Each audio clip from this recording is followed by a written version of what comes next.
Okey, Assalamualaikum warahmatullahi wabarakatuh. Dan selamat petang semua pelajar yang sangat saya kasihi pada hari ini. Are you ready? Yes, yes, yes. Ya, kita ada seorang pelajar yang paling bersemangat. Are you ready? Yes, yes, yes. Ya, sangat bersemangat.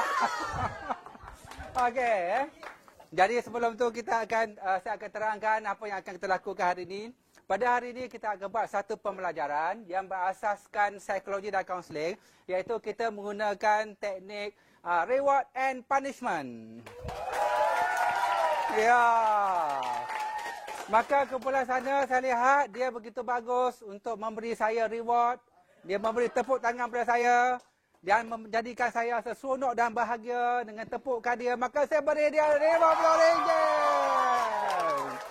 Dan juga kumpulan ini. Ya. Ya. Dan juga kumpulan ini RM100. Okey, teknik reward and punishment ataupun ganjaran dalam hukuman dia satu teknik pengajaran yang mana guru, pengajar ataupun fasilitator akan menggunakan ganjaran. Sama ada bentuk wang, olok-olok. Tapi ini bukan wang olok-olok, ini wang sebenar. Ya. Gula-gula ataupun peneguhan-peneguhan positif untuk menggalakkan sesi pembelajaran. Ya. Sambil itu kita akan gunakan kaedah punishment. Iaitu siapa yang tak bagus, yang lambat untuk pembelajaran, lambat bertindak dan tidak aktif di segi behavior atau tingkah laku, maka kita akan beri dia hukuman. Are you ready? Yes, yes, yes. Wah, semua orang bagus. Siapa yang paling bagus? Siapa paling bagus? Ya, ini paling bagus. Siapa paling bagus? Ya. Ya, okey, Jadi, sambil itu, lepas tu nanti kita akan guna juga teknik pengajaran yang berasaskan aktiviti kumpulan, di mana kita ada 4 kumpulan. Dan saya akan bagi satu kes tadi dan mereka akan membentangkan hujah-hujah mereka berdasarkan kes nanti. Dan kumpulan yang paling banyak hujah, yang paling kuat hujahnya, maka dia akan dianggap pemenang. Are you ready? Yes, yes, yes. Ya. Dan kumpulan yang lemah hujahnya, maka kita akan bagi dia sedikit kesakitan, ya, sedikit dendaan supaya proses pembelajaran itu berjalan dengan lancar. Ya. Dan kemudian kita akan selingkan juga pengajaran kita dengan menggunakan aktiviti antara kumpulan, ya, reward and punishment. Dan satu lagi kita akan selingkan bersama kita satu permainan gamifikasi, simulasi, pemikiran positif, nasihat dan penerapan nilai-nilai murni berdasarkan 6 tahap pemikiran kemahiran berfikir aras tinggi kehebat. Adakah anda semua telah bersedia? Ya! Siapa yang telah bersedia? Ya. Siapa lagi telah bersedia? Ya. Anda semua sangat hebat. Maka akan diberi ganjaran. Okey, sebelum kita bersedia, mari kita dengan sorakkan cheers and commitment daripada kumpulan kita. You guys, are you ready? Yes, yes, yes. Where you come from? BNK OMSI. What do you want? Excellent knowledge first class. Huya! Mustasya, mustasya, mustasya. Ya. Tepuk, tepuk, support. Support, support, support, support, support. Tepuk sekali, 2 kali, 3 kali.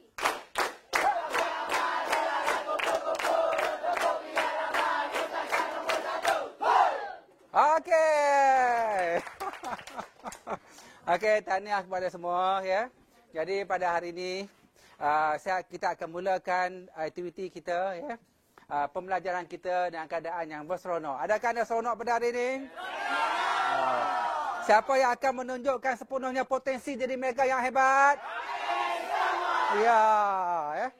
Okey, ya. Siapa yang akan jadi cemerlang? Siapa yang akan jadi terbilang? Siapa yang akan temberang? Ya. Denda 50.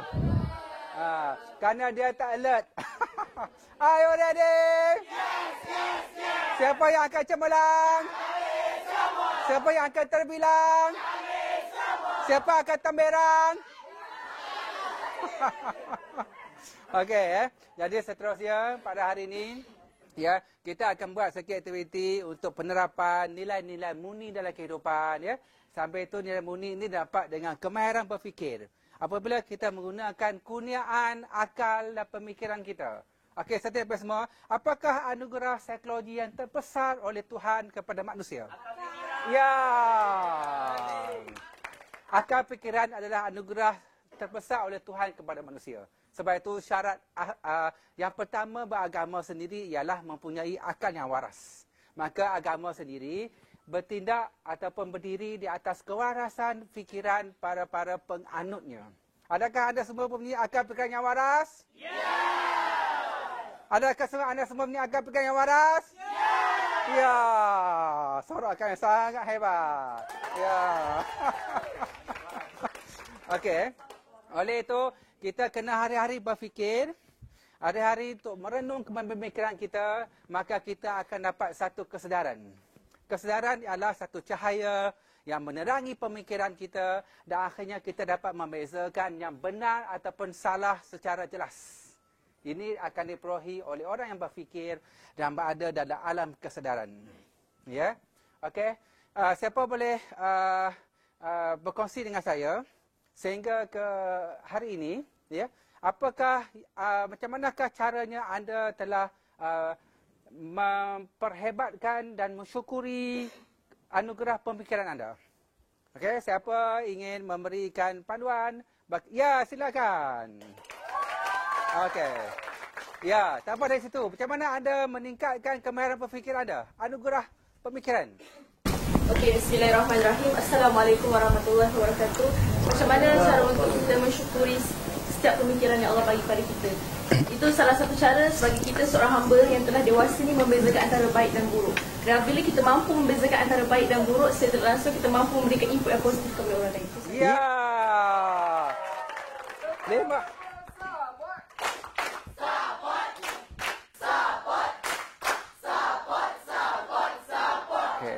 Satu ilham ataupun pendapat yang sangat hebat. Saya bagi 50, 100, 150. Okey, siapa lagi ingin berikan pendapat dia? Bagaimanakah caranya untuk kita meningkatkan kemahiran berfikir kita? Ya. Saya adalah kita perlu mempergunakan otak kita ke arah kebaikan. Di mana ke arah kebaikan? Membantu kita untuk positifkan diri kita. Bila kita positifkan pemikiran kita, maka terhasillah tingkah laku yang positif. Okey, itu sahaja. Wow! 100, 200 ringgit. Ya, ya.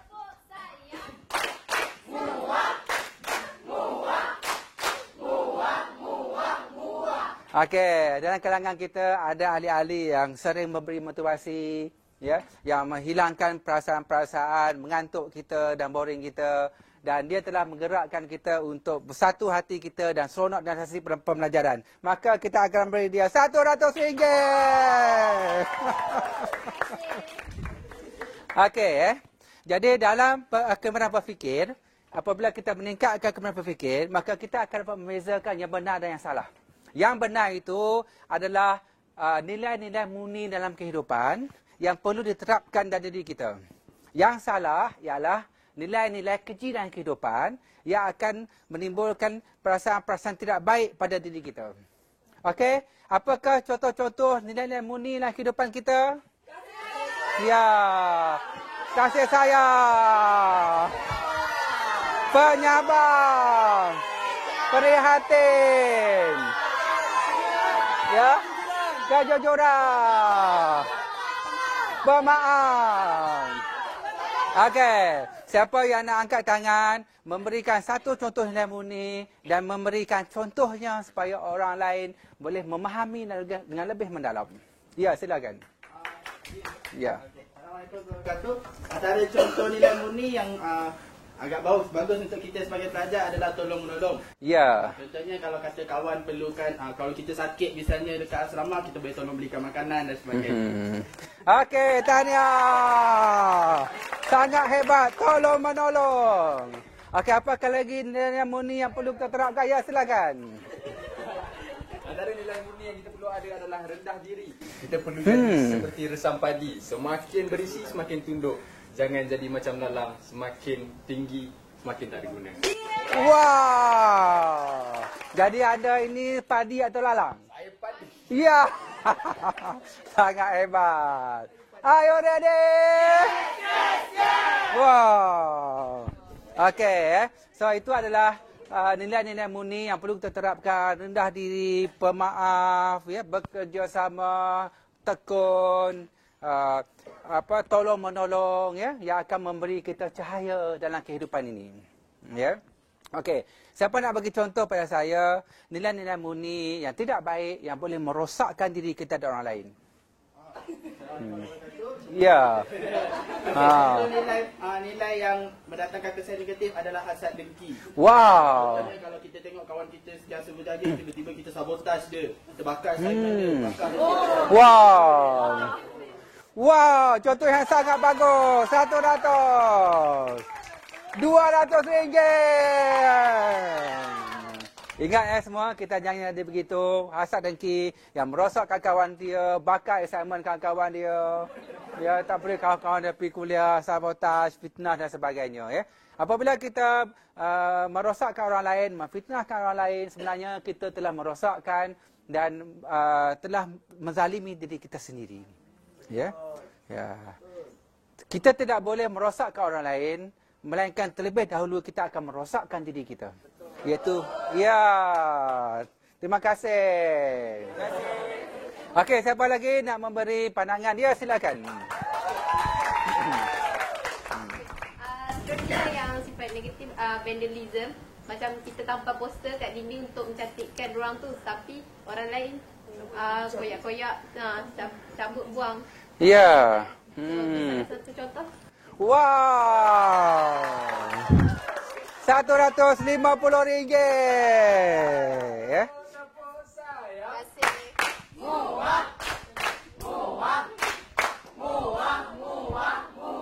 Okey, ya. Jadi itu contoh-contoh sifat-sifat kerja yang perlu kita hindarkan. Okey, baik. Saya akan kita akan buat satu aktiviti, ya. Tajuk aktiviti ini adalah tentang udara dan dara. Ya. So dengar cerita saya dengan teliti, banyak moral-moral dan sebagainya. Selepas ini kita akan menjadi watak-watak ini. Dan kita akan hayatinya, ya. Dan kita akan lihat di manakah keadaan, kesilapan dan sebagainya. Okey. Hayati cerita saya ini.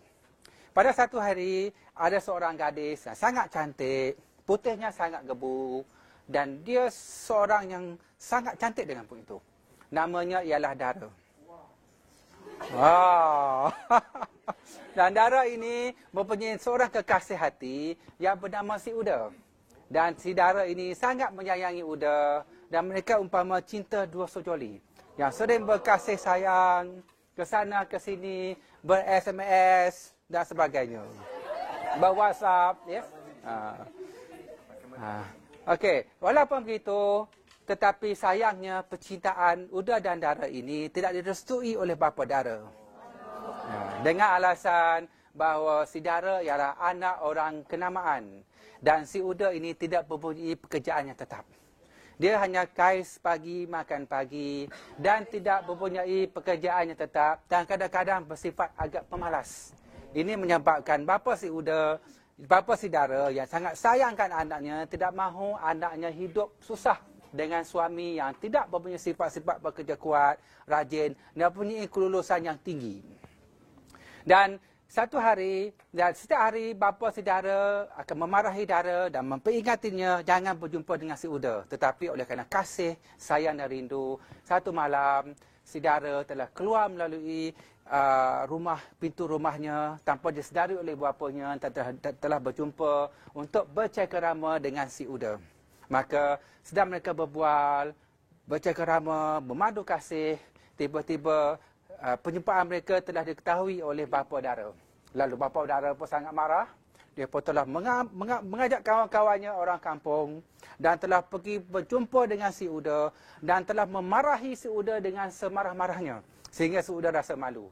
Dan kemudiannya dia telah memarahi si Dara dan memberitahu kepada si Dara jangan lagi berjumpa dengan si Uda. Maka si Dara pun menangis dan terus balik ke rumah dan si Uda merasa sangat malu. Maka oleh itu, si Uda kerana malunya kepada orang kampung dan dihalau daripada kampung oleh bapa si Dara telah melarikan diri ke sebuah pulau yang bernama Pulau Impian. Pulau apa? Pulau Impian. Seterusnya, si Dara dikurung dalam bilik, dikunci dan tidak dibenarkan keluar. Tetapi oleh kerana rindu, kasihan kepada si Uda, maka si Dara sekali lagi telah mendahaka ibu bapanya. Suatu malam yang sangat sunyi, ketika gelap gulita tanpa bintang, si Dara telah memecahkan tingkap rumah. Dia telah mengambil selimut kain-kain dalam biliknya, dijadikan tali dan dia turun daripada rumah. Lalu dia pun berjalan dengan selai sepinggang, hanya memakai baju tidur yang dibuat daripada sutera yang mahal. Matlamatnya ialah untuk mencari kekasih hatinya yang bernama si Uda. Okey, dalam perjalanan itu, si beberapa kali kerana kegelapan dan tidak ada persiapan dan peralatan, si Dara telah jatuh. Badannya telah luka-luka, berdarah-darah dan keadaan kepenatan dan akhirnya si Dara telah sesat dalam hutan. Dan dalam kesesatan itu, si Dara tidak tahu nak pergi mana. Dan akhirnya dia berjumpa dengan seorang penebang kayu. Dan dia berkata kepada penebang kayu, "Wahai penebang kayu, tolong saya telah lari dari rumah. Saya ingin berjumpa dengan kekasih hati saya, si Uda. Dan sekarang ini saya tidak ada apa-apa. Dan saya tahu si Uda berada di Pulau Impian. Dan saya perlu naik perahu ke Pulau Impian. Tapi saya tidak ada wang. Tolonglah saya, wahai penebang kayu." Lalu penebang kayu bercakap dengan penuh lemah lembut, "Wahai saudara yang cantik, saya tidak boleh menolong kamu. Kerana saya mempunyai 8 anak di rumah yang perlu diberi makan. Dan jika saya menolong kamu dan pulang ke rumah tanpa membawa kayu untuk dijual, anak-anak saya akan kelaparan lagi satu malam. Saya minta maaf, wahai si Dara." Lalu si Dara pun memohon lagi, "Tolonglah saya ingin ke Pulau Impian berjumpa dengan Dara, saya dah lari rumah, saya telah tersesat." Maka akhirnya si Dara itu pun memberitahu kepada si penebang kayu, "Saya sanggup untuk memberikan pakaian saya yang dibuat bersutera yang mahal, yang harganya di pasar tu agak mahal dan boleh memberi makan kepada anak-anak si tukang kayu." Maka si tukang kayu pun bersetuju. Maka dia pun, si Dara pun telah membuka bajunya dan menyerahkan bajunya kepada si tukang kayu. Tukang kayu pun mengambil baju si Dara, lalu membawa Dara pergi ke pelabuhan. Maka di pelabuhan, si Dara dalam keadaan telanjang, yang kulitnya yang putih dan badannya seksi, telah dibawa berjumpa dengan seorang juragan.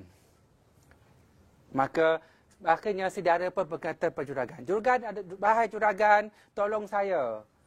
Bawa saya dengan bot kamu, dengan perahu kamu untuk ke Pulau Impian untuk saya berjumpa dengan si Uda." Dan juragan ini, pendayung perahu ini seorang yang sangat tua. Dan dia seorang yang sangat baik. Dia melihat si Dara dalam keadaan tidak berbaju dan tidak ada seutas benang pun di bajunya, dan keadaan yang luka-luka, berdarah-darah kerana cintanya kepada si Dara telah membenarkan si Dara itu naik ke perahunya. Maka si juragan pun mengayuh perahunya yang jaraknya lebih kurang dalam 1 jam perjalanan untuk sampai ke Pulau Impian. Dan dalam bot itu, di tengah-tengah perjalanan, si Dara sangat keletihan, telah tertidur. Maka sebab itu tertidur, tiba-tiba si juragan ini yang baik hati, yang lembut hati seorang tua, tiba-tiba telah naik nafsu syahwatnya. Dia pun telah memandang si Dara dengan perasaan geram. Maka pada malam yang hening itu, si juragan yang baik hati telah memperkosa si Dara dengan rakusnya. Are you ready? Yes, yes, yes. Selepas itu, juragan pun merasa menyesal atas perbuatannya dan tidak dapat mengawal nafsunya. Dia pun memohon maaf kepada si Dara. Si Dara pun menangis teresak-esak. Dan apabila sampai di pelabuhan, si Dara itu terus berlari. untuk mencari si Uda yang kononnya tinggal di sebuah rumah di pinggir bukit. Dan semasa berlari itu di waktu hampir subuh dan keadaan yang hampa dan kecewa, tiba-tiba si Dara ternampak satu rumah kecil yang ada satu lampu. Saudara pun mempunyai harapan untuk meminta tolong. Dan dia terus pergi ke rumah kecil itu. Rupanya rumah itu adalah satu rumah ibadat. Di rumah ibadat itu tinggal seorang pendeta, ahli ibadat, ahli agama yang sangat kuat pegangan agamanya. Beliau tengah beribadat dan berzikir. Lalu saudara yang keadaan telanjang itu telah memanggil pada ahli ibadat itu. Tuan, tolong saya, datang kepada saya. Maka ahli ibadat itu telah melihat si Dara dalam keadaan telanjang bogel, tanpa seorang benang. Maka si ibadat itu menyangka bahawa si Dara ini yang bogel, yang berdarah, luka-luka ialah hantu dan syaitan. Maka ahli ibadat dia telah mengambil tongkatnya daripada mimbar, lalu memukul si Dara. Si Dara berlari, dia kejarnya, dipukul sampai mengata, setan, iblis yang cuba menghasut aku, lari kau. Maka dipukulnya si Dara itu. Are you ready? Yes, yes, yes. Dan si Dara pun terus lari sambil berdarah. Dan akhirnya si Dara pun lari dan akhirnya si Dara dapat melarikan diri daripada ahli agama dan akhirnya menuju ke rumah si Uda. Sampai di rumah si Uda, akhirnya Uda tidak ada di rumah. Tapi pintu rumahnya tidak berkunci. Si Uda pun masuk dan duduk di atas katil dalam rumah si Uda. Dan selepas itu terdengarlah pada si Uda bahawa si Dara yang menyintainya telah datang ke rumah untuk mencarinya. Maka si Dara pun balik. Si Uda pun datang berjumpa dengan si Dara. Tetapi sampai dia sangat kasihan melihat badan si Dara telah luka-luka, lebam-lebam, berdarah-darah dan keadaannya tidak terurus.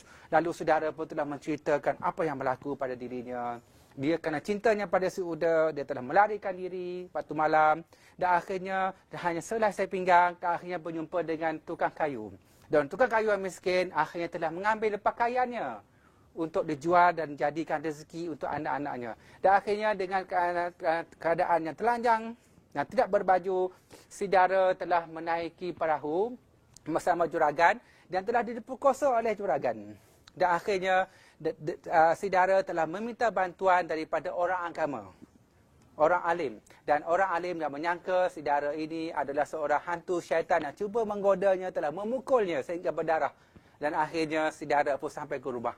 Maka mendengar cerita itu, si Uda merasa sungguh kesal, marah, geram, telah menjerit sekuat-kuat hatinya. Ah! Lalu berlari menghempaskan pintu rumah dan hilang entah ke mana. Maka si Dara dalam keadaan yang sangat sedih dan kecewa, maka telah lari ke pinggir gunung. Maka beliau pun nekat untuk membunuh dirinya. Maka dia pun terjun ke dalam laut yang di bawahnya adalah lautan di atas gunung. Tetapi sayangnya Tuhan masih menyayangi si Dara. Maka si Dara ini masih hidup dan dia sedang dirawat dan telah semakin pulih. Are you ready? Yes, yes, yes. Kasihan tak pada si Dara? Kasihan. Okey, baiklah Jadi sekarang ini kita ada beberapa tokoh yang watak yang kita nak bincangkan. Yang pertama siapa?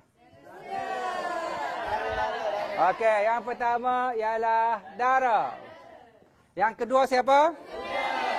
Okey, Uda termasuk di sini. Okey, lepas Dara jumpa siapa yang pertama? Ya.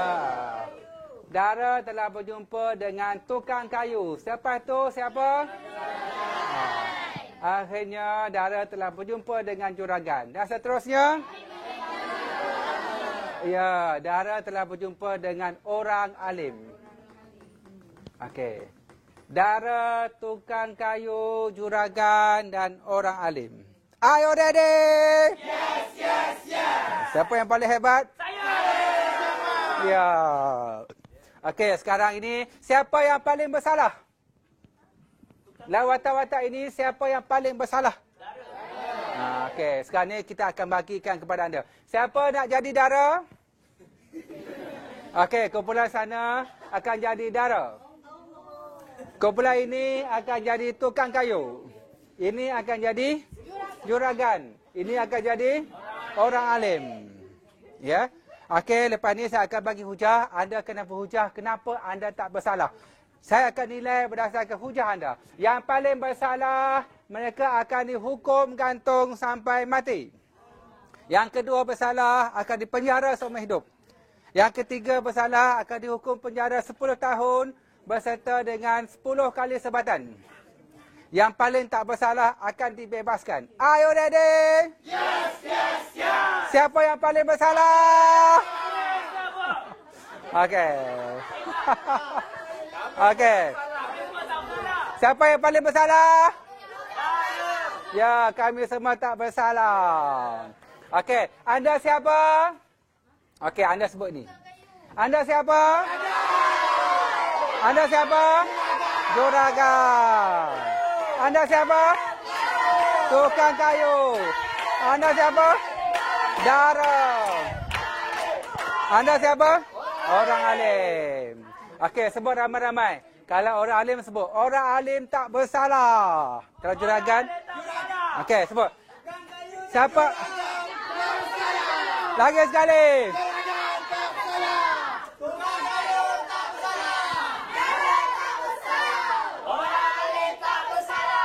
Okey, sekarang ni anda semua akan dihadapkan ke mahkamah. Siapa yang paling bersalah akan dihukum gantung sampai mati. Yang paling tak bersalah akan dibebaskan. Maka mahkamah akan bersidang. Anda akan diberi masa selama 15 minit untuk bangun, bercakap, berhujah kenapa anda tak bersalah dan anda kena tunjuk siapa yang paling bersalah. Okey ya. Ni apa tadi? Orang alim. Oh, cakap orang alim tak bersalah. Siapa paling bersalah?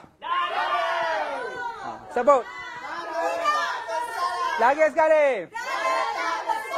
Siapa paling bersalah?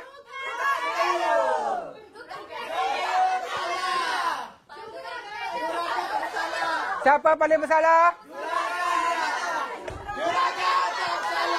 Siapa paling bersalah? Okey, maka kita akan bersidang selama 15 minit. Maka sebagai hakim, maka persidangan dan hujah bermula.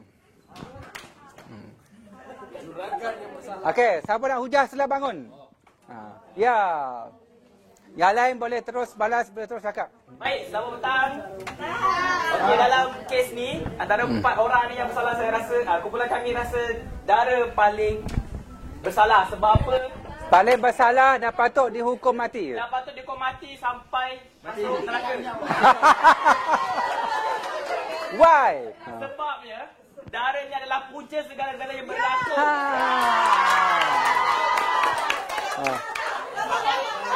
Yang berobat. Okey, saya tambah lagi dah hujah saya sebab apa dia bersalah. Sebab first dia dah derhaka dengan parents dia. Bila dah derhaka dengan parents dia, Tuhan tak akan berkati kehidupan dia.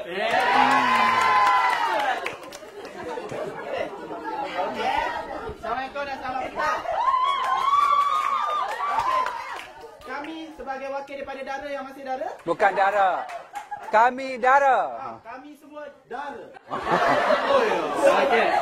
Okey, pertama sekali saya ingin membela diri dan juga nama baik Dara. Seperti yang saudara katakan tadi, Dara adalah anak derhaka kerana mengingkari arahan ibu bapa dia. Tapi kita kena ingat, dalam istilah konsep anak derhaka, ada juga konsep ibu bapa derhaka. Kita dah tahu, Dara seorang yang muda yang masih perlukan bimbingan. Dan asal penciptaannya sepatutnya ibu bapanya menggunakan pendekatan yang lebih baik. Dan apa yang kita tengok ayah dia buat? Ayah dia pergi marah, ayah dia kurung. Jika anda menjadi berada di tempat si Dara, apa yang anda buat? Jadi siapa yang bersalah? Jadi sebenarnya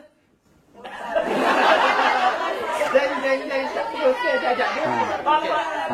Pada pendapat Jangan salahkan mak yang mengandung. Teruskan. Okey, jadi pada pendapat Dara yang bersalah pertama sekali adalah tukang kayu. Ya, tukang kayu. Bagi tahu kenapa? Okey, kita sebab kerana dia berjumpa dengan tukang kayu pada mulanya.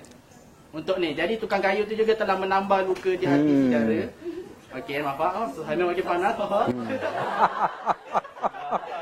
Okey, jadi setakat ini pandangan kami adalah tukang kayu yang bersalah kerana merampas kesucian si Dara melalui pemakaian. Sabar. Merampas kesucian tak bermaksud memperkosa. Okey.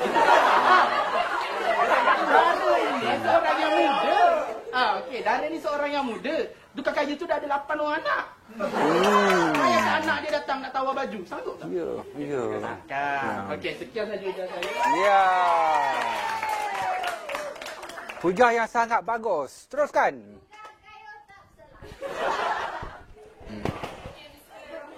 Sebagaimana yang Cik Tuan Fakhrul mengatakan tadi bahawa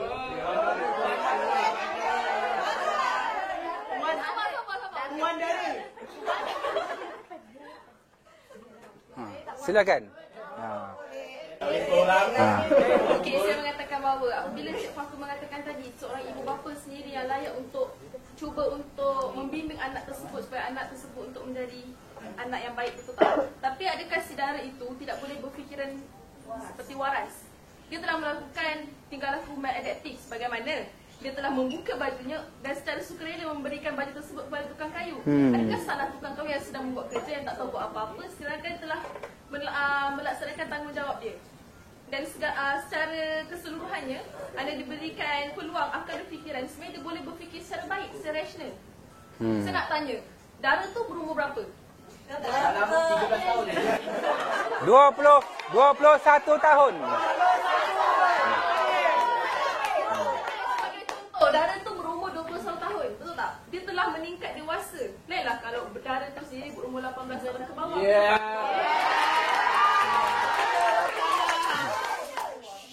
Jadi siapa yang bersalah sebenarnya? Okay, dalam hal ini sebenarnya tak ada siapa yang bersalah. Tak ada seorang yang bersalah. Sabar doktor, sabar. Ya. Okay, baik. Kalau kita menyalahkan Dara, okey. Sedangkan Dara tu mungkinlah seorang individu apabila melakukan satu benda yang di luar jangkaan oleh kerana seorang individu telah mengalami satu situasi yang agak stres. Mungkin Dara tak mampu untuk berfikir dengan secara waras. That's why dia memberikan baju tu pada kayu. Dan kami pun terpaksa mengambil dan dibagi. Siapa yang salah? Yang akan dihukum. Oleh kerana perlu ada kesalahan antara satu sama lain, saya rasa juragan Ustaz. Ya. Juragan yang memperkosa.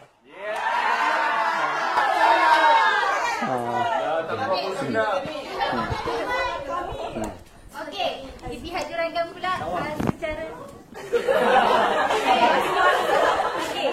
secara logiknya lelaki dia ada nafsu, betul tak? Betul. Lelaki ada nafsu? Betul tak? Betul. Manusia ada nafsu. Okey.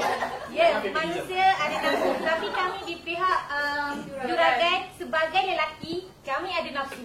Jadi dengan keadaan seorang perempuan yang cantik, yang putih gebu yang datang dekat kami, anda rasa anda sebagai lelaki apa yang anda rasa? Nafsu boleh ditahan dengan iman. Kalau begitu tak ada lelaki terbaik lah. Dia. Ya, lelaki perlu tahan dengan iman. Iman.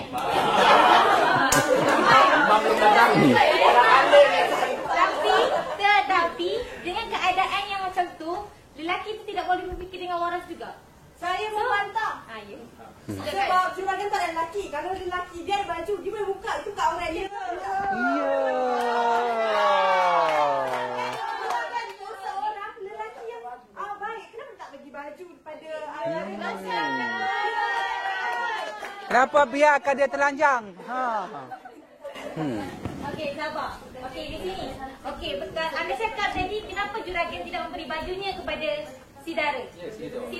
Juragan itu adalah seorang yang tua. Yang sangat tua. Jadi, kalau dia bagi baju, bagaimana dengan keadaan dirinya pula? Mungkin demam, mungkin sakit. Kenapa dia berhentikan diri? Juragan seorang yang juragan ni orang kata peniaga kan. Juragan. So takkan dia tak ada duit langsung. Dia bukan bawa sampai je. Bawa sampai je. Okey, bawa sampai je. Takkan bawa sampai tak ada kerja. Maksudnya mesti ada kerja. So dia ada ni. Sebagai seorang juragan yang baik, dia patut menolong Dara seperti anak dia sendiri. Kenapa dia perlu membuka? Sepatutnya pendapat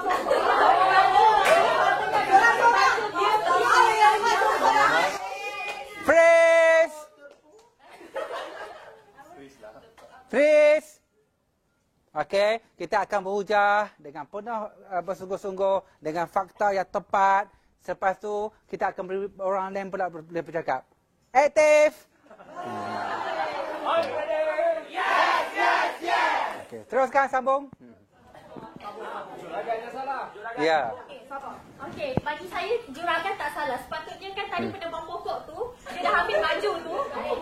Dia ambil baju tu. Tukang kayu. Sepatutnya tukang kayu tu dah ambil baju sutera yang mahal tu. Dia yang perlu bagi pula baju dia Ya.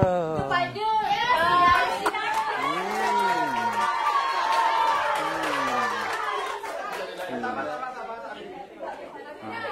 Okey. Ha. tak boleh dah cakap itu sebab sebab dia ada anak 8 kot. So dia ambil baju tu bagi ke anak dia. Kalau tidak 8 orang mati. Nak lawan dengan dara seorang?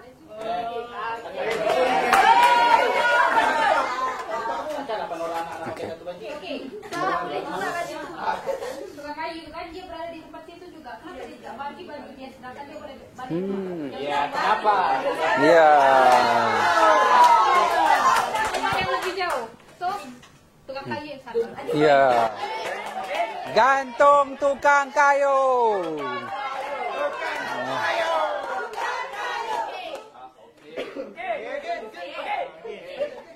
Okey. Nak salahkan tukang kayu sepenuhnya pun tak boleh. So salah lah juga. Okey. Berani men, sabar.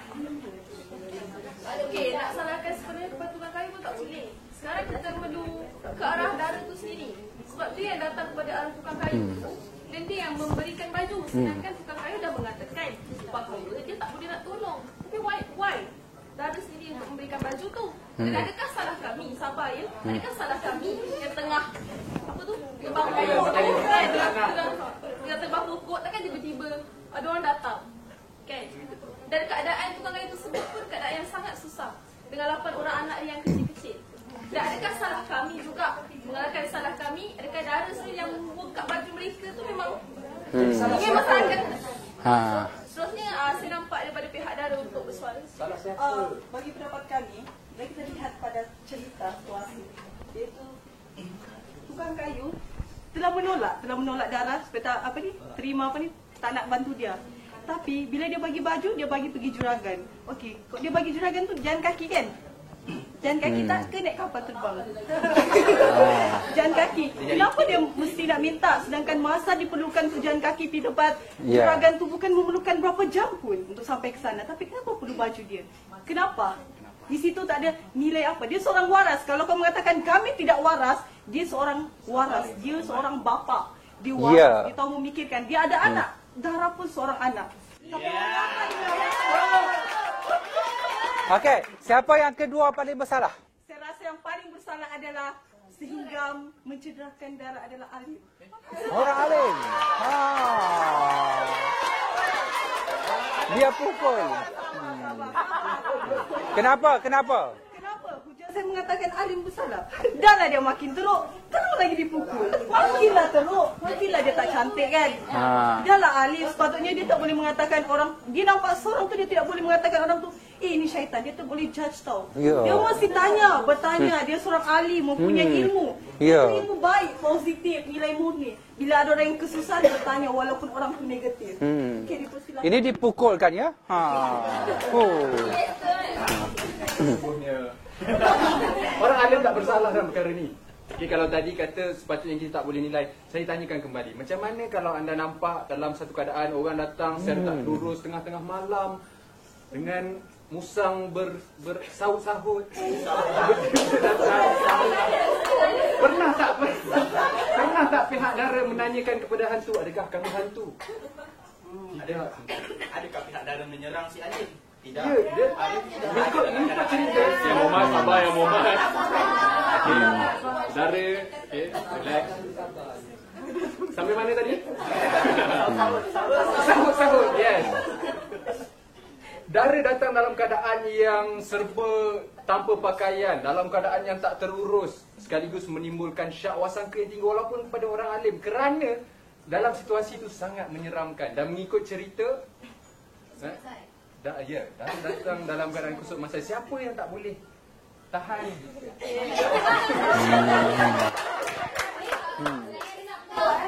Apa beza orang biasa dengan orang alim? Orang alim harusnya dia menerima seadanya. Macam mana orang tu ada pakaian ke tak ada pakaian, macam mana anda nak menyebarkan dakwah anda bila anda tengok benda yang macam tu Pak, awak tak sendiri tahu. Lagi satu, orang alim satu telah mengatakan darah yang patut masuk ke dalam apa yang dahaka yang patut masuk mati masuk ke neraka. Kenapa orang alim perlu mengejas apa? Menghakimi ya, menghakimi darah sedangkan darah masih muda, masih Ya. Ya.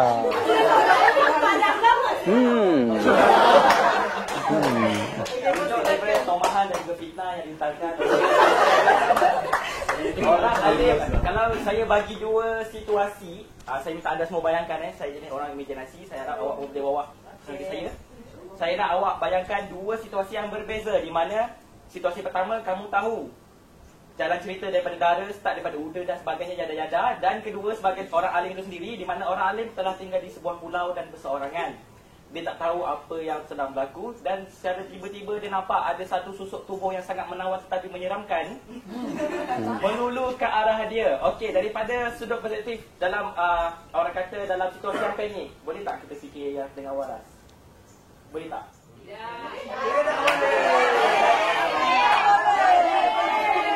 Okey, kamu semua boleh kata boleh, tapi kita punya lecturer counselling pun dah cakap kan, kita tak boleh kontrol kita punya trauma dan juga dalam masa yang tiba-tiba. Okey, saya merujuk teori yang telah dilontarkan oleh Dr. siapa saya lupa, Dr. Samsia. Okey.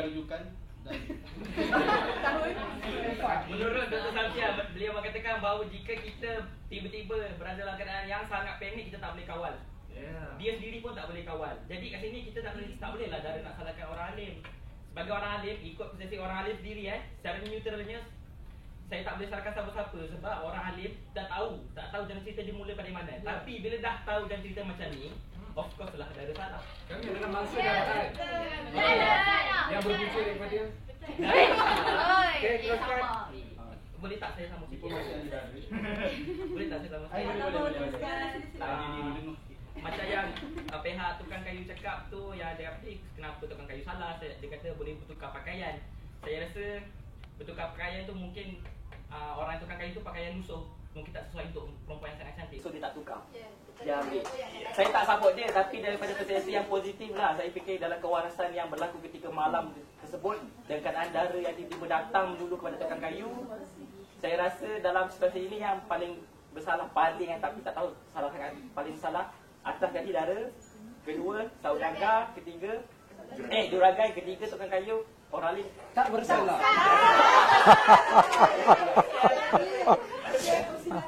Okey, pertama sekali orang alim kata kami bersalah sebab datang, kami bersalah tak. Si dara bersalah sebab datang dalam keadaan lusuh dan juga menakutkan. Okey, pertama sekali yang kita kena tahu, orang alim digelar alim kerana padanya ada ilmu. Dan pelik seperti yang kita tahu tadi, pertama sekali persepsi orang alim tu bila nampak dia kata monster. Okey, mungkin kita boleh tak salahkan pada first impression dia kata benda tu hantu. Tapi bila dah dipukul dengan kayu, dibaling dengan batu, benda tu still mengaduh. Pernah nampak kita baling hantu kat pocong? Au! Nah, kenapa orang alim masih teruskan pukulan? Sehingga dara berlari keserihan awan nano sampai ke hulu. Okey, itu yang pertama. Di situ silapnya orang alim. Dan okey, secara pandangan peribadi, kalau kata kita nak katakan bersalah, semua pihak ada salah masing-masing. Jadi kenapa kita bertengkar kat sini nak kita pula yang berpecah belah? Ayo ready? Oh, sangat hebat. Ayo ready? Ayo ready? Ayo ready? Oh, hebat. Okey, jadi apa yang anda hujahkan tadi iaitu berkenaan dengan 4 watak utama, iaitu watak dara. Siapa dara?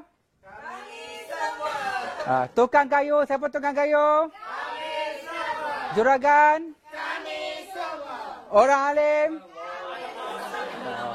Okey, bagi pendapat anda sebenarnya siapa yang paling bersalah?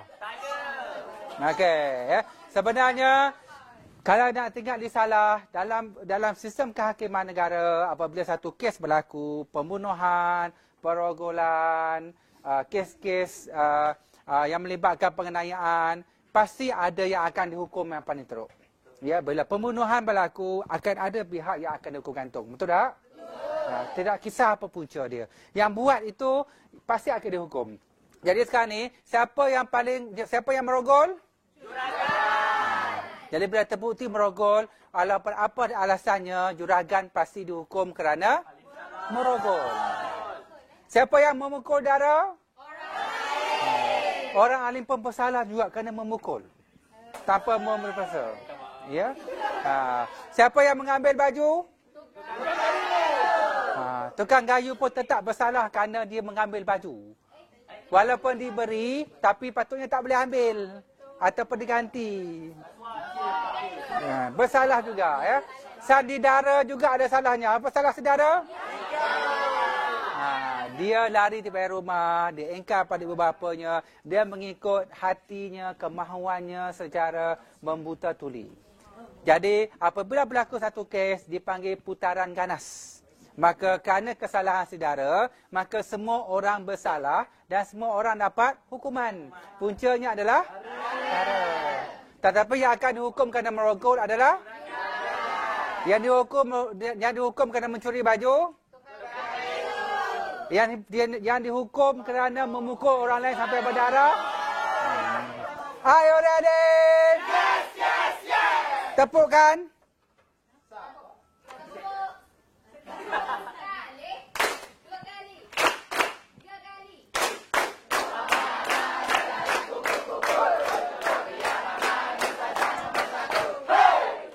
Okey, jadi maksudnya apa yang berlaku sekarang ni yang harus disalahkan ialah sifat-sifat negatif dalam diri kita. Yang mana kita telah kehilangan nilai-nilai murni dalam kehidupan. Jadi, apabila dara hilang nilai murni, penyabar, pemaaf, menghormati orang lain, digantikan sebab pendendam, membuta tuli, tidak berfikir panjang dan sebagainya, maka dia termerosakkan. Okey. Dan begitu kat sifat-sifat lain. Jadi yang harus disalahkan adalah sifat-sifat negatif. Yang harus disalahkan adalah sifat-sifat negatif pada diri kita. Semua kita. Yang harus dijaga dan dipelihara adalah sifat-sifat positif ataupun nilai-nilai murni. Are you ready? Yes, yes, yes. Jadi itulah game kita tadi. Aktiviti kita, tujuan ini ialah sebenarnya bila orang alim menyalahkan tukang kayu, sebenarnya yang disalahkan ialah sifat-sifat negatif tukang kayu. Apabila tukang kayu menyalahkan saudara, sebenarnya menyalahkan sifat-sifat negatif. Apabila saudara menyalahkan kepada juragan, menyalahkan sifat-sifat negatif juragan yang bersifat rakus. Apabila juragan menyalahkan kepada orang alim, menyalahkan sifat-sifat negatif, maka semua sifat-sifat negatif itu ada pada diri kita. Jadi yang harus disalahkan adalah sifat-sifat negatif pada diri kita sendiri. Yang harus disalahkan adalah sifat-sifat negatif pada diri kita. Are you ready? Itulah disebut oleh Nabi, perang yang paling besar ialah memerangi sifat-sifat negatif kita. Dan kita kena bangunkan sifat-sifat negatif, sifat-sifat positif supaya kita jadi bagus dan semua orang terselamat. Andai kata saudara mempunyai sifat-sifat positif yang murni, maka tukang kayu juga punya sifat-sifat yang murni, juragan punya sifat-sifat murni, dan orang alim juga sifat-sifat murni dan positif, semua masalah ini tidak akan berlaku. Okey. Jadi, siapa nak bagi apa-apa rumusan daripada apa yang telah berlaku tadi? Ya, silakan.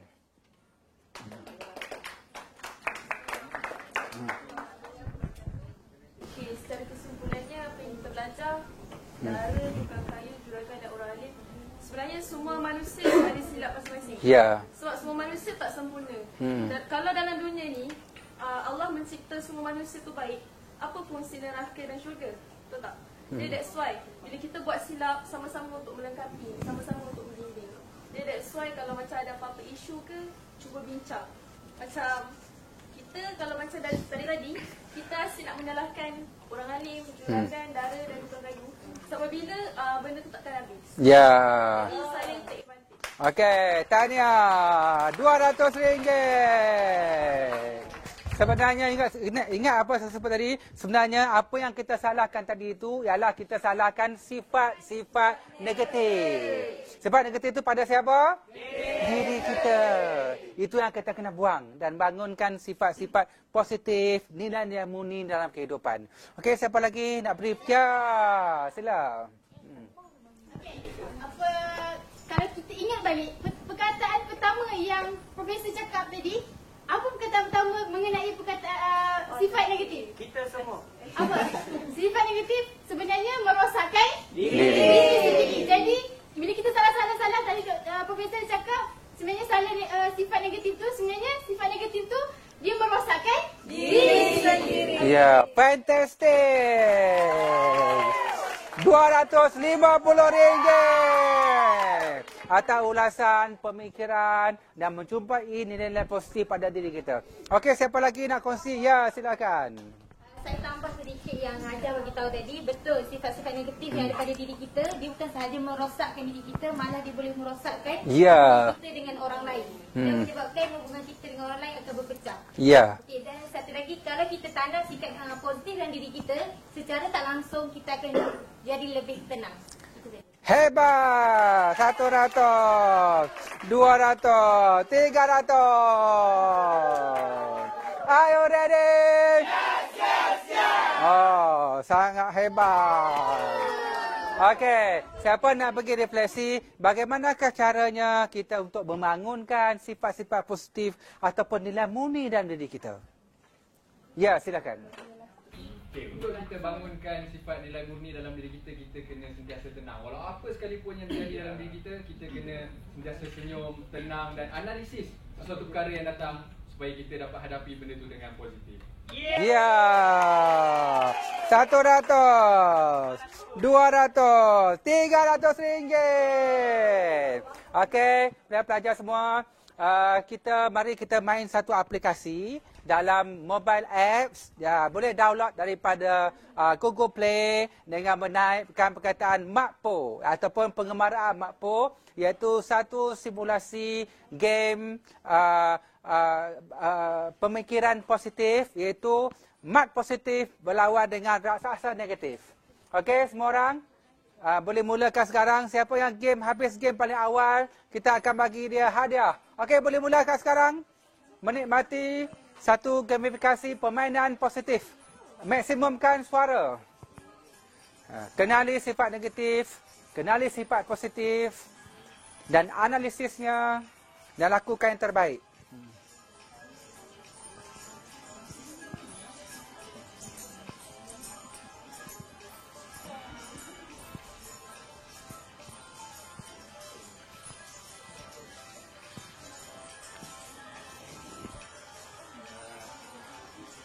Okey, terus dah sampai level 2. Okey, yang perlu dielakkan. Okey, sifat positif, kerjasama. Very good. Positif. Okey. Okey, siapa yang dah habis, nanti cuba rumuskan apa kesan dia, apa refleksi kepada diri, ya, untuk mengukuhkan nilai murni yang positif, menghapus sifat negatif untuk kita share dengan kawan-kawan kita. Ini ialah gabungan aplikasi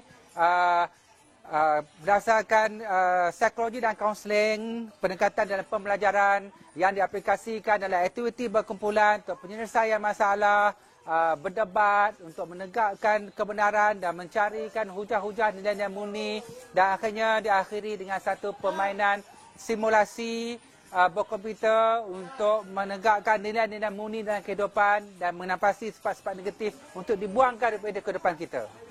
Ya, dah habis. Okey. Tahniah. Siapa lagi dah habis? Dah habis. Belum, sampai tu. Habis. Kamera tadi ni. Okey. Hai Rakpo, hai saya Rakne, yang ni dah habis. Okey. Dah habis, bro. Dah habis. Tahniah. Okey, tahniah. Siapa yang boleh habis, terus habiskan. Ya.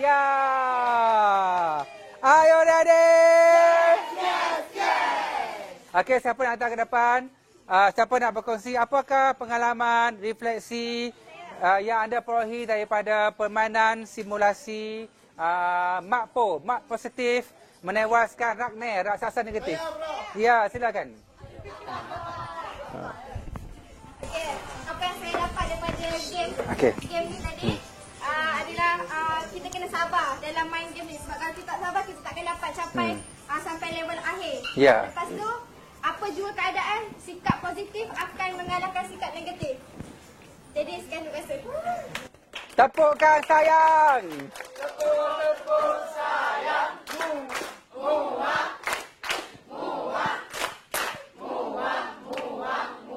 Okey, sangat hebat. 150. Okey, ya, silakan. Okay, Assalamualaikum warahmatullahi wabarakatuh. Okay, sebelum ni saya banyak-banyak game saya pernah main. Tak sehebat game ni. Game ni menunjukkan nilai-nilai yang di mana sebelum ni saya mengenakan game Mobile Legends macam tak ada faedah, membuangkan masa. Game ni ada memakan masa kita tapi ke arah yang positif bukannya negatif. Ya. 150. Jangan lupa dalam game tu tekan 5 bintang. Dan komen bagus-bagus. Okey, siapa lagi last nak share? Ya, silakan. Okey, saya sebagai pengguna iOS tak ada aplikasi tu dalam Android, so saya pakai laptop oleh PM. Tapi dia agak perlahan sikit. Namun saya rasa tak perlahan sangat kot. Sebab bila dah positif tu kita laju je buat kerja. Itu je. Ya, sangat hebat. Okey, kita dah berakhir ke hujungnya. Jadi sebelah habis kita akan buat sikit sorakan ya dan tepukan. Dan saya sangat bangga dan yakin bahawa apa yang kita lakukan daripada awal, iaitu kita menggunakan reward and punishment untuk menggalakkan pembelajaran supaya semua orang aktif, membangunkan potensi masing-masing. Seronok ke tak seronok? Lepas tu kita telah aplikasikan bagaimanakah role play di mana anda berbuat aktiviti kumpulan, anda berhujah dengan sepenuhnya untuk menentukan siapa yang benar, siapa yang salah. Betul tak? Betul. Dan akhirnya tersedar bahawa yang patut disalahkan adalah sifat negatif pada diri kita. Yang patut disalahkan adalah sifat negatif pada diri kita. Ya, dan akhirnya yang perlu kita bangunkan adalah nilai-nilai murni. Dan kemudian anda telah bermain game simulasi download daripada Google Play ya, di mana anda telah melalui 6 peringkat berdasarkan kemahiran berperingkat dah tinggi dan anda merasai pentingnya kita memiliki nilai murni dalam kehidupan untuk mengharungi dunia hari ini, menjadi cahaya dan akhirnya membantu orang lain dengan berkesan dengan penuh kasih sayang. Siapa yang akan buat semua ini? Kami semua. Siapa akan membantu orang lain? Kami semua. Siapa yang akan menerapkan nilai-nilai murni dalam kehidupan? Kami semua. Are you ready? Yes. Okey, sebelum kita mulakan sorakan, saya ingin habiskan duit sikit lagi. Saya akan berjalan di sini. Saya akan lihat siapa yang bagus, saya akan beri duit. 1, 2, mula.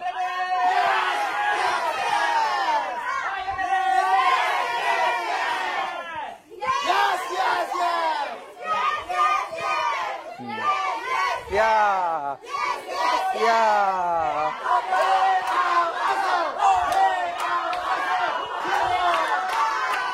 Ya. Wow. Wow. Wow. Ya. Ya.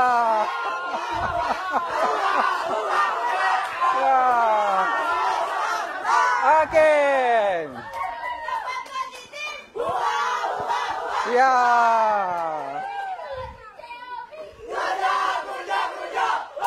Ya. Okey. Okey. Sekian daripada saya dan kita akhiri dengan sorakan dan tepukan. Are you ready? Yes, yes, yes! Where you come from? BNK OMSI! What do you want? Excellent knowledge first class! Who you are? Mustaja, Mustaja, Mustaja! Apa sekali? 2 kali? 3 kali? Ramai berada kupu-kupu, kupu-kupu ramai, Mustaja, Mustaja, hai! kelas hari ini sebab sangat menarik. Dia tak macam kelas-kelas sebelum ni. Sebelum ni kita duduk, bincang-bincang biasa. Tapi hari ni dia sangat menarik. Kita ada buat macam perbahasan, penceritaan. Jadi semua orang terlibat. Semua orang ambil part masing-masing untuk terlibat dalam kelas. Jadi saya rasa macam kelas hari ini patut diteruskanlah untuk kelas-kelas akan datang. Kelemahan dia mungkin dari segi kita orang macam susah nak biasakan dirilah dengan keadaan yang baru ni kan. Tapi kalau diteruskan rasanya okey. Thank you. Okey, hai. Hari ini kami telah mengalami satu kelas yang sangat menarik yang melibatkan aktiviti yang banyak dan teori gamification yang sangat menarik yang boleh membuang segala kebosanan seperti mana kelas-kelas yang dilakukan secara tradisional. Dan ini adalah satu inovasi yang sangat baik untuk kita amalkan di sepanjang proses pembelajaran dan pengajaran. Dan sepatutnya perkara-perkara ini, inovasi ini perlu diteruskan dari masa ke semasa, bukan sekadar mengikut situasi yang tertentu saja. Dan sedikit komen mengenai aktiviti yang berlaku pada hari ini. Komen saya hanya satu. Komen saya yang saya tak suka adalah banyak lagi kelas-kelas di luar sana yang masih mengamalkan cara yang tradisional. Sepatutnya mengamalkan kelas yang berinovasi seperti ini. Itu saja komen daripada saya. Secara keseluruhannya sangat positif, sangat best dan sangat meriah. Assalamualaikum dan selamat sejahtera. Pada hari ini, saya telah menjalankan satu aktiviti yang saya kirakan sangat menarik dalam hidup saya yang tak pernah berlaku sepanjang 22 tahun saya hidup, di mana pada hari ini kelas daripada lecturer saya sendiri iaitu Profesor Mada Dr. Muhammad Aziz Shah telah menjalankan satu aktiviti yang sangat berbeza daripada kelas-kelas yang saya pernah alami. Di mana pada kelas pada hari ini, beliau telah menekankan kaedah ganjaran dan hukuman dalam kelas. Apabila kita melaksanakan beberapa aktiviti, apabila aktiviti tersebut betul, maka PM akan bagi kita hadiah dan jika salah, maka kita akan diberikan denda. Jadi apa yang saya dapat lihat di sini, dalam kalangan rakan-rakan saya sendiri, mereka sangat hebat dalam berbicara. Saya tak pernah lihat mereka berbicara sebegitu baik, sebegitu hebat, sehingga saya sendiri hampir terdiam dan terduduk tanpa berkata apa-apa. Sebabnya modul yang dijalankan pada hari ini sangat-sangat berkesan dalam membantu otak-otak mereka berhubung antara satu sama lain. Dan sedikit komen saya untuk program ini, saya harapkan Profesor Mada dan juga lecturer yang lain dapat menjalankan modul seperti ini dalam kelas-kelas yang akan datanglah, supaya pelajar-pelajar UPSI khususnya dapat menjadikan diri mereka sebagai seorang yang sangat cemerlang, tak kisah dalam akademik maupun kerjaya pada masa akan datang. Sekian, terima kasih. Okey, Assalamualaikum warahmatullahi wabarakatuh. Alhamdulillah hari ini saya dan kawan-kawan diberi peluang untuk mengikuti program yang telah dilaksanakan oleh KJ kami, Dr. Prof Aziz. Bagi saya program kaedah pembelajaran ini sangat berkesan kerana kami sebagai student tak mengantuk bila duduk dalam kelas dan kami juga dapat melibatkan diri secara langsung dengan semua aktiviti yang diadakan. Tapi bagi saya mungkinlah kaedah ni untuk kawan-kawan yang pendiam tu mungkin dia orang tak mampu nak ni, tapi tak apa sebab dia orang akan cuba yang terbaik untuk ikut apa yang dilakukan di dalam kelas ni. Okey, itu saja. Terima kasih. Okey, apa yang saya dapat dalam kelas hari ini ialah satu kejutan ataupun satu suasana yang baru. Yang mana sebelum ni masuk kelas selalu kita kenal dengan budaya mana pelajar mengantuk. Tapi hari ini kami telah diberi kejutan dengan salah satu modul pembelajaran yang melibatkan kami untuk bergerak aktif dalam kelas. Dan ini sangat menarik dan saya sangat tertarik dengan permainan yang kita orang main tadi. Dan satu harapan saya harap permainan itu mungkin kita akan improve lagi dan pelbagai supaya kita dapat sebarkan inovasi pembelajaran ini kepada yang luar. Dan juga pendapat saya lah, teknik pelajaran ini tak semestinya kita perlu buat dekat universiti. Mungkin juga kita boleh buat di sekolah-sekolah agar murid-murid dapat menikmati pelajaran dan juga apa yang dipelajari itu lebih mudah melekat dalam minda dan juga hati mereka, insya-Allah.